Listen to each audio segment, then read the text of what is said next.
está falando da questão da biografia e de o que deixaram essas figuras, né?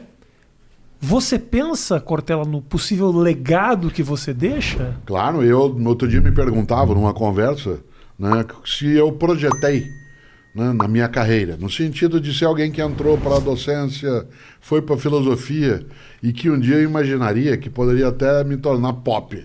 Né? Afinal de contas, Você ser pop. Muito pop. Ser pop com filosofia é algo que até poderia se imaginar que poderia sê-lo de algum modo.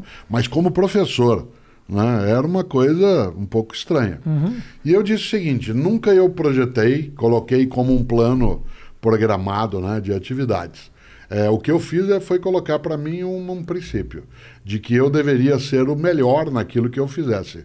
Não melhor do que você, mas o meu melhor.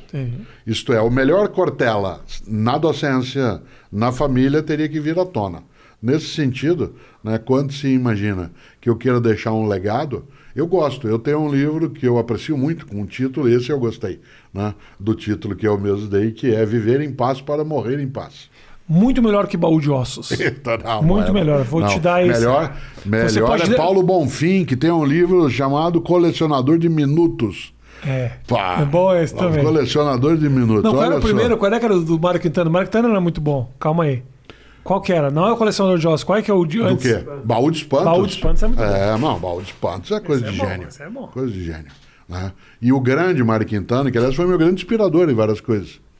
3 dos meus livros foram inspirados nele, porque ele lançou em 1973, e aí você não tinha nascido. Não. Eu estava no primeiro ano da universidade, fazendo filosofia.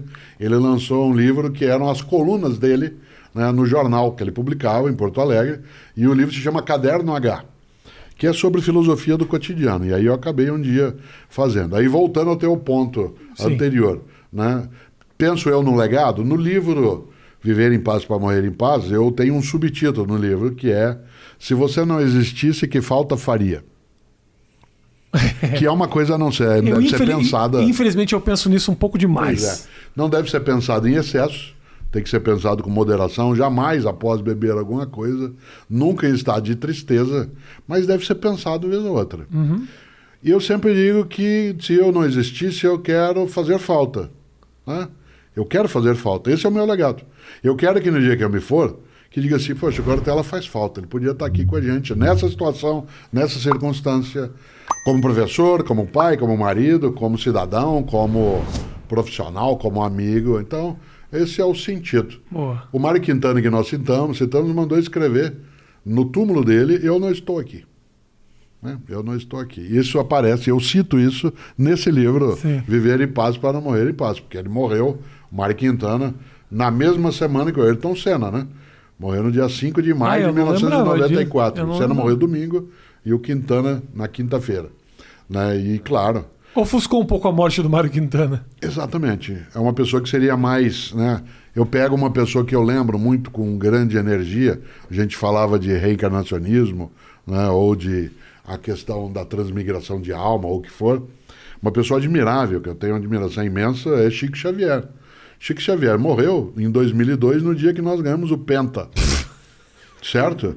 E eu sempre digo que talvez ele tenha não escolhido fazê-lo, mas ele não criou obstáculo a que assim fosse, internamente, naquilo que é a agonia, né, a luta para continuar vivo, porque uma pessoa tão discreta na existência dele, tão suave, né, naquilo que ele fez, que seria até imaginável que ele não fosse tão bem lembrado como ele deveria ser. Sim. Eu não sou, como disse, reencarnacionista, mas tenho uma admiração imensa, né, pelo Chico Xavier.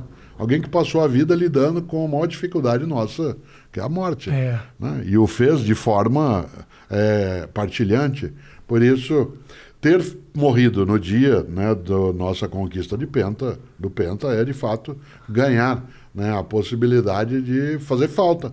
Chico Xavier faz falta, Mário Quintana faz falta. Várias vezes eu encontrei, quando ia a Porto Alegre, Mário Quintana andando ali na Rua dos Andrados, ali na Rua da Praia, ele caminhando, né, sempre, às vezes com a sua bengala, ele que morou tanto tempo ali perto da praça. Ele morava naquele prédio da Casa de Cultura, não morava? A Casa de Cultura foi criada onde ele morava, ali era um hotel. Exato. Existe outra Casa de Cultura agora. Era um hotel, se transformou num shopping center mais popular.